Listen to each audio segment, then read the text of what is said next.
Imagina una pequeña ciudad del oeste de Francia, Loudun, a comienzos del siglo XVII. Sus murallas medievales aún respiran guerras de religión recientes, y la reforma protestante ha dejado cicatrices visibles en las calles y en los corazones. Es 1610, 1620. Francia vive bajo el reinado de Luis XIII y la sombra larga del cardenal Richelieu, que sueña con un poder centralizado y con ciudades provinciales cada vez menos independientes.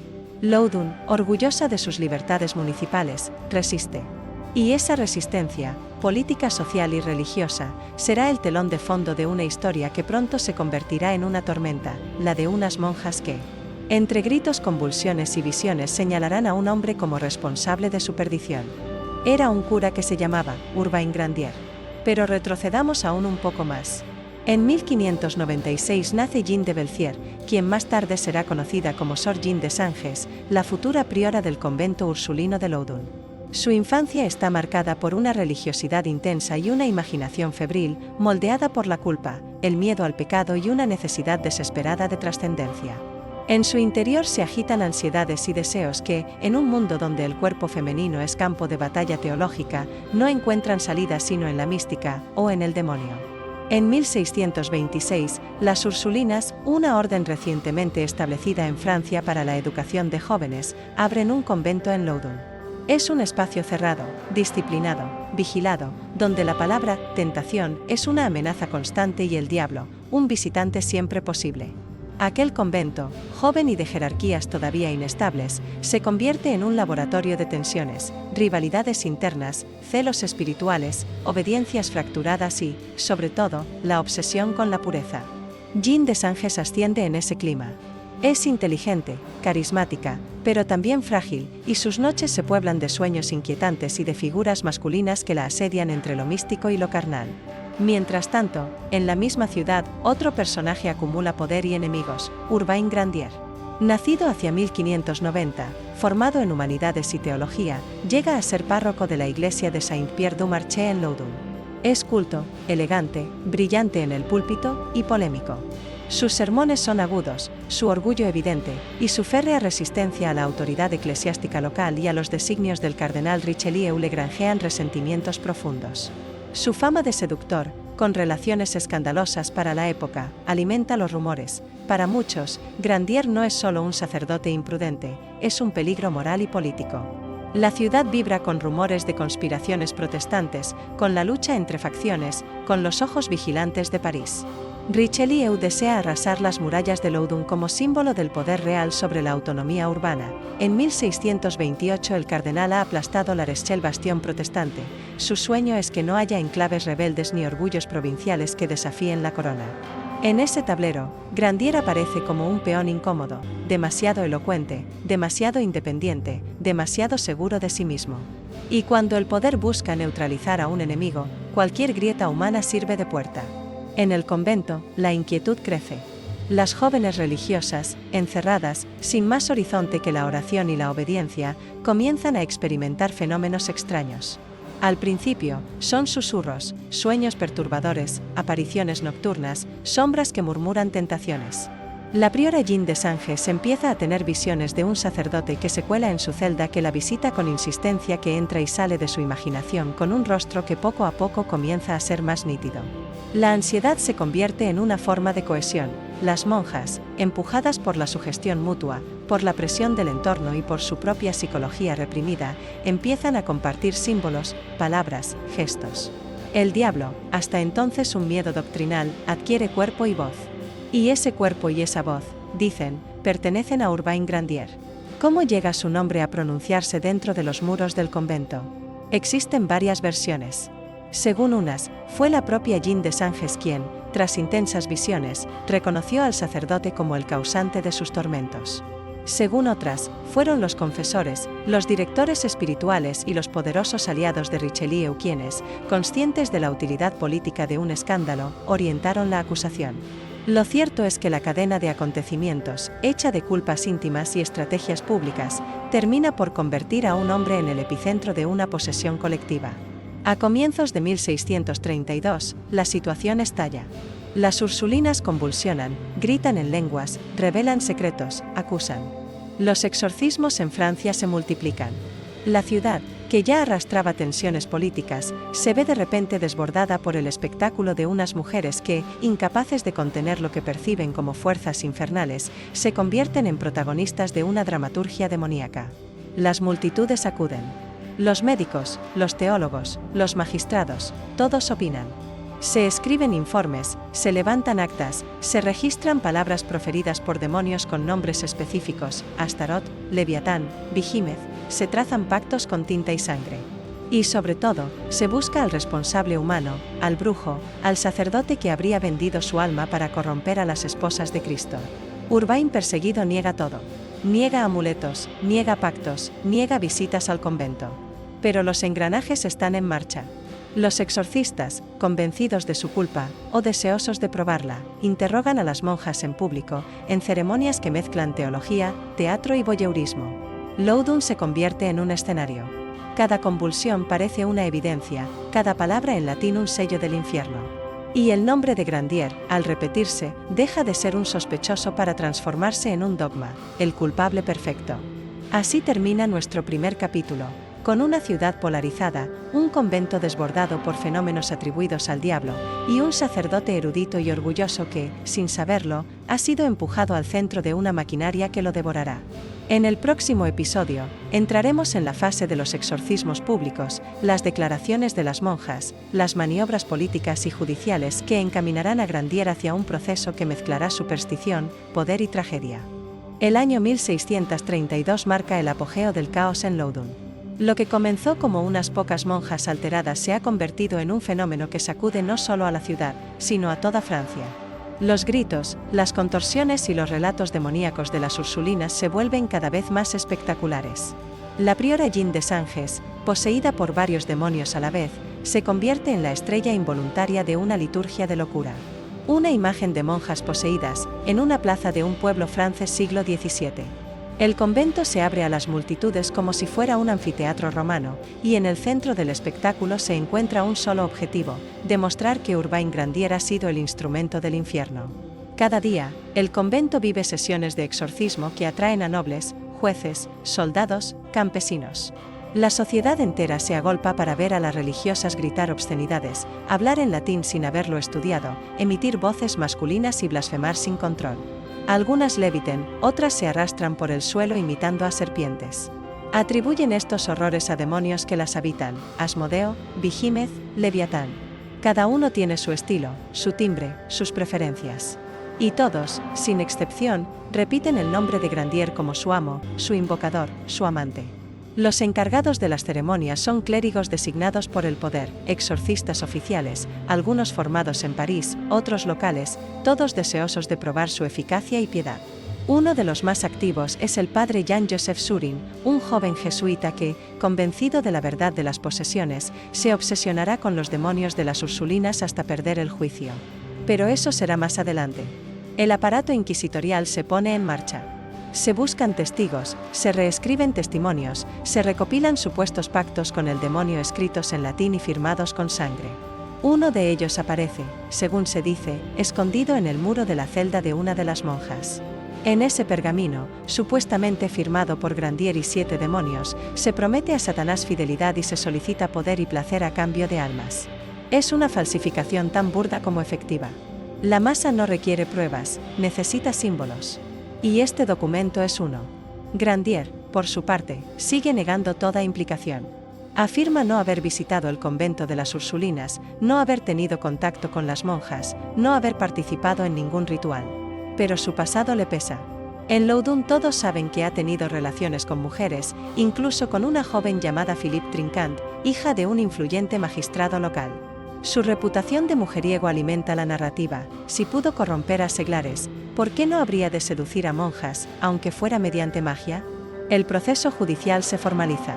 Aunque en principio debía juzgarse en la diócesis local, Richelieu, que no olvida los desafíos de Grandier a su autoridad, ordena que sea juzgado por una comisión especial.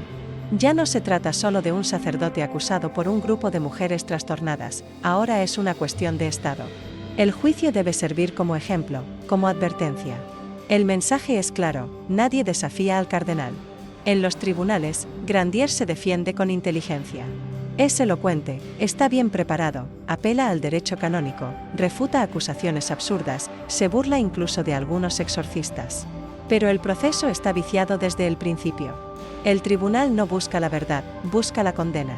Se le impide el acceso a abogados independientes. Se destruyen pruebas que lo exoneran. Se tortura a testigos que podrían ayudarle. Incluso se admite el testimonio de demonios hablados por boca de las monjas como evidencia legal. A medida que los días pasan, las posesiones aumentan en intensidad. Las monjas se turnan para fingir estados alterados, muchas de ellas probablemente convencidas de que lo que viven es real. No hay espacio para la duda, el entorno entero está construido para reforzar la ilusión. El público aplaude, los inquisidores sonríen, los jueces anotan. Y las religiosas, encerradas en una vida de represión y obediencia, encuentran en sus crisis una inesperada forma de poder y de atención. Jean de Sanges, en particular, se convierte en una figura mística, consultada, temida, reverenciada. Las actas judiciales describen escenas delirantes, las religiosas describen cómo Grandier, transformado en cabra o en sombra, se desliza por sus cuerpos mientras duermen, cómo los demonios les impiden rezar, cómo experimentan placeres prohibidos que las horrorizan. La línea entre lo real y lo fantaseado desaparece. Lo que era un convento se convierte en un campo de batalla entre el bien y el mal, en el que cada palabra sirve para alimentar el fuego. Y en el centro, silencioso y cada vez más aislado, permanece Grandier. Aunque se resiste con orgullo, comienza a comprender que está atrapado. Los rumores se han convertido en dogmas. La histeria se ha institucionalizado. El espectáculo necesita un final, y el final requiere un culpable. Cerramos este segundo capítulo con la ciudad de Loudun sumida en un frenesí que combina religión, política, sexo y poder. Un convento desbordado de gritos. Y un hombre que, sin juicio justo, ya ha sido condenado por la opinión pública, por los demonios imaginarios y por los verdaderos demonios del poder. En el próximo capítulo asistiremos al proceso formal contra Grandier, a sus últimas defensas al uso de la tortura y al camino que lo conducirá, con los pies destrozados, la carne desgarrada y la dignidad intacta, hacia el cadalso. La maquinaria del poder se ha puesto en marcha con una precisión implacable. A comienzos de 1633, Urbain Grandier, el polémico sacerdote de Loudun, es oficialmente acusado de hechicería, pacto con el diablo y de haber desatado las posesiones en el convento de las Ursulinas. Lo que en otras circunstancias habría sido un caso local de histeria religiosa se transforma en un proceso ejemplar con el respaldo del cardenal Richelieu, quien ve en Grandier no solo a un sacerdote díscolo sino a un enemigo político y a un símbolo de oposición a la autoridad real. El juicio se inicia en medio de un clima de expectación. Loudun se ha convertido en un centro de peregrinación para curiosos, fanáticos y autoridades. Los exorcismos públicos de las monjas, que continúan entre gritos, convulsiones y revelaciones, alimentan cada día el fuego del escándalo. Las supuestas confesiones de los demonios se utilizan como pruebas de cargo, como si la voz de los espíritus malignos pudiera sentenciar la vida de un hombre. Los documentos encontrados en el convento, pactos escritos con sangre y sellados con símbolos satánicos, se presentan ante el tribunal como evidencia irrefutable, aunque cualquier mente racional lo reconocería como falsificaciones grotescas. Grandier comparece ante el tribunal con la frente alta y el verbo afilado. Conoce la ley canónica y la utiliza en su defensa, argumentando que todo el proceso está viciado, que las pruebas son absurdas y que los testimonios son producto de la histeria colectiva. En más de una ocasión, logra poner en ridículo a los exorcistas, señalando contradicciones en sus acusaciones. Pero la balanza de la justicia no está equilibrada, todo está decidido de antemano. Richelieu no permitirá que este juicio fracase. Los jueces son hombres cercanos al cardenal o temerosos de su poder. Entre ellos se encuentra el influyente Laubardemont, enviado especial de Richelieu, cuya misión no es descubrir la verdad, sino garantizar la condena. Las declaraciones de las monjas se presentan como verdades absolutas. Jean de Sanges, la priora, se convierte en la principal acusadora, asegurando que Grandier es el causante de todos los tormentos y que incluso se le ha aparecido en forma espectral durante sus supuestas posesiones. Para reforzar la idea de su culpabilidad, el tribunal ordena registrar el cuerpo del sacerdote en busca de la marca del diablo, una insensibilidad en la piel que según la superstición de la época era señal de un pacto demoníaco. Lo desnudan y lo examinan brutalmente, clavando agujas en su carne para ver si sangra o reacciona. A pesar de que no se encuentra nada concluyente, el simple hecho de someterlo a tal humillación sirve para reforzar su imagen de culpable ante la multitud. El proceso judicial se extiende durante meses, lleno de testimonios falsos, confesiones arrancadas mediante presión psicológica y documentos que serían inadmisibles en cualquier tribunal justo. Grandier es privado de toda defensa efectiva, y los pocos aliados que intentan apoyarlo son silenciados. Mientras tanto, la ciudad de Loudun vive dividida. Algunos creen fervientemente en su culpabilidad, pero otros, en secreto, sospechan que todo es una gran farsa alimentada por la política y el fanatismo religioso. En este ambiente, Richelieu ordena acelerar el juicio. No se puede permitir que la duda debilite el espectáculo. Grandier es acusado formalmente de brujería, de haber invocado a los demonios Asmodeo, Leviatán y Vigímez, y de haber pactado con Satanás para corromper a las monjas. Se le exige una confesión. Él, sabiendo que lo espera la muerte, se niega. Declara una y otra vez su inocencia, no solo frente al tribunal, sino frente a la historia, consciente de que su nombre quedará manchado por una acusación absurda. Para obtener una confesión, se recurre a la tortura.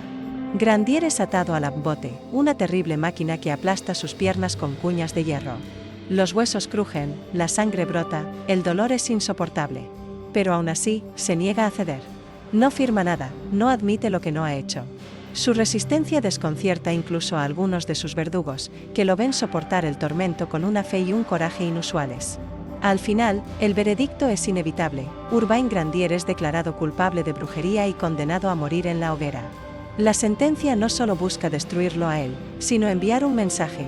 Cualquiera que desafíe a la Iglesia o al poder real puede ser aplastado mediante el miedo, la superstición y la manipulación de la fe. Con este capítulo, nos acercamos al trágico desenlace.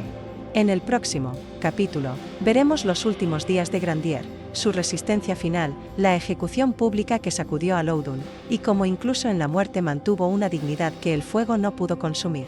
El amanecer del 18 de agosto de 1634 marca el inicio del día más oscuro para Urbain Grandier y para la ciudad de Loudun. Tras meses de humillaciones, torturas y falsas acusaciones, el sacerdote condenado es conducido hacia la plaza pública, donde una multitud se ha reunido para presenciar el macabro espectáculo. En aquella época, las ejecuciones no eran solo castigos, sino ceremonias de poder, destinadas a inspirar miedo y obediencia. Grandier, debilitado por la tortura y las heridas, avanza con paso lento pero con la cabeza erguida. Sus ojos, llenos de una mezcla de dolor y serenidad, recorren la multitud.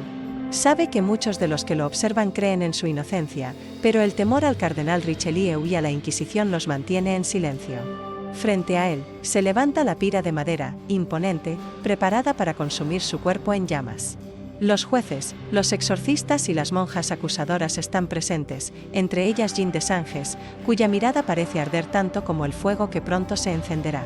Antes de su ejecución, se le permite hablar. Urbain, con la voz quebrada pero firme, proclama su inocencia por última vez. Niega cualquier pacto con el diablo y afirma que su condena es fruto de mentiras y de un complot político. Sus palabras conmueven a parte del público, pero los encargados de su ejecución no muestran piedad. Los frailes intentan arrancarle una confesión final para salvar su alma, pero él se mantiene fiel a la verdad, rechazando admitir un crimen que nunca cometió. El verdugo, siguiendo las órdenes del tribunal, le rompe las piernas antes de atarlo a la estaca, para evitar que pueda escapar o resistir. Grandier, pese al dolor insoportable, murmura oraciones mientras los preparativos avanzan. Luego, en un acto que muchos considerarán casi milagroso, pide perdón a sus enemigos y asegura que muere en paz, confiado en que algún día se conocerá la verdad. El fuego se enciende, y la humareda cubre el cielo de Loudun. Los gritos de Grandier resuenan entre la multitud, pero no son de miedo, sino de resistencia. Incluso cuando las llamas lo rodean, logra pronunciar sus últimas palabras: Dios, perdónalos, porque no saben lo que hacen. Su cuerpo arde, convertido en cenizas, pero su nombre se graba para siempre en la memoria colectiva. Para muchos, la ejecución no trae paz. Algunos de los presentes sienten que han sido testigos de una injusticia terrible. Incluso entre las monjas, los remordimientos comienzan a surgir. Jeanne de Sanges, la priora, asegura que los demonios han quedado liberados, pero en su fuero interno siente un vacío y una obsesión extraña por la figura de Grandier, como si la muerte del sacerdote hubiera dejado algo pendiente. Mientras tanto, Richelieu y sus aliados consideran que el caso de Loudun ha sido un éxito político y religioso. Se ha reafirmado la autoridad de la Iglesia y del Estado, y se ha enviado un mensaje de terror a todos aquellos que pudieran desafiar el orden establecido. Sin embargo, el eco de este proceso injusto comienza a propagarse más allá de Loudun. Filósofos, escritores y cronistas de la época empiezan a cuestionar lo sucedido, dando forma a la leyenda de Urbain Grandier como un mártir de la superstición. El convento de las Ursulinas sigue siendo centro de exorcismos durante un tiempo, pero la intensidad de las posesiones comienza a decaer. Sin Grandier como foco de odio, el fenómeno poco a poco pierde fuerza, revelando que quizás todo fue un elaborado montaje de fanatismo y manipulación. Con esta trágica ejecución, entramos en el capítulo final de esta historia. En el capítulo 5 exploraremos las secuelas del caso Loudun, las confesiones tardías, el arrepentimiento de algunas monjas, el impacto cultural e histórico de este episodio, y cómo este oscuro suceso sigue siendo un símbolo del peligro de la superstición y la manipulación del poder. Tras la ejecución de Urbain Grandier, la ciudad de Loudun no vuelve a ser la misma. Durante un tiempo, el convento de las Ursulinas continúa siendo escenario de supuestas manifestaciones demoníacas, pero su intensidad se reduce gradualmente. Sin el hechicero, que alimentaba las fantasías de los exorcistas, los episodios de posesión pierden fuerza, hasta desaparecer casi por completo. Lo que había comenzado como un caso de histeria colectiva y manipulación se va desvaneciendo, dejando atrás un rastro de muerte, dudas y remordimientos. La priora Jeanne de Sanges, que tanto protagonismo tuvo en la acusación, no logra encontrar paz. Aunque se considera una liberada tras la ejecución de Grandier, su mente sigue atormentada por visiones y obsesiones. Incluso llega a confesar, años después, que sentía una atracción enfermiza hacia el sacerdote, y que parte de su odio pudo haber nacido de una mezcla de deseo reprimido y del fanatismo que la consumía.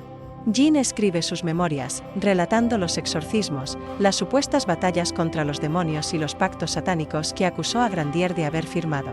Sin embargo, su testimonio se percibe como una mezcla de confesión personal, delirio religioso y arrepentimiento. A nivel político, el cardenal Richelieu consigue lo que buscaba, Loudun queda bajo control, y su mensaje de poder absoluto se difunde por todo el reino. Pero el caso comienza a generar incomodidad entre los intelectuales de la época. Algunos lo ven como una advertencia sobre los peligros de mezclar religión, política y superstición. La ejecución de Grandier, con pruebas tan endebles y testimonios tan cuestionables, empieza a ser considerada una injusticia flagrante. Con el paso de las décadas, el caso Loudun adquiere un aire legendario. Escritores y cronistas lo convierten en símbolo del abuso de poder y de los peligros de la histeria colectiva. En el siglo XIX, autores como Jules Michelet retoman la historia para denunciar el fanatismo religioso de la Edad Moderna. En el siglo XX, Aldous Huxley publica The Devils of Loudun, una obra que analiza los hechos desde una perspectiva crítica, mostrando cómo la política, el deseo y la represión social confluyeron para destruir la vida de un hombre inocente. El convento de las Ursulinas, escenario central de estos sucesos, cae en decadencia con el tiempo. Lo que alguna vez fue un lugar de supuesta santidad y milagros se convierte en un símbolo de engaño y manipulación. Los habitantes de Loudun nunca olvidan lo ocurrido. Para algunos, sigue siendo una advertencia sobre la superstición, para otros, una vergüenza histórica. Hoy, el caso de las monjas endemoniadas de Loudun es recordado como uno de los episodios más oscuros y extraños del siglo XVII. Una historia donde la política y el fanatismo se entrelazaron con la sexualidad reprimida y la paranoia religiosa, generando una tragedia que costó la vida de Urbain Grandier. El sacerdote, injustamente acusado de pactar con el diablo, se ha convertido en un mártir de la razón frente a la superstición. Así concluye esta crónica, que nos recuerda que el miedo, cuando es manipulado por quienes detentan el poder, puede destruir vidas y escribir páginas de la historia llenas de injusticia. Loudun, con sus monjas poseídas y su sacerdote condenado, sigue siendo una advertencia eterna. El verdadero demonio no siempre está en las sombras, sino en los corazones de los hombres que usan la fe para dominar y castigar.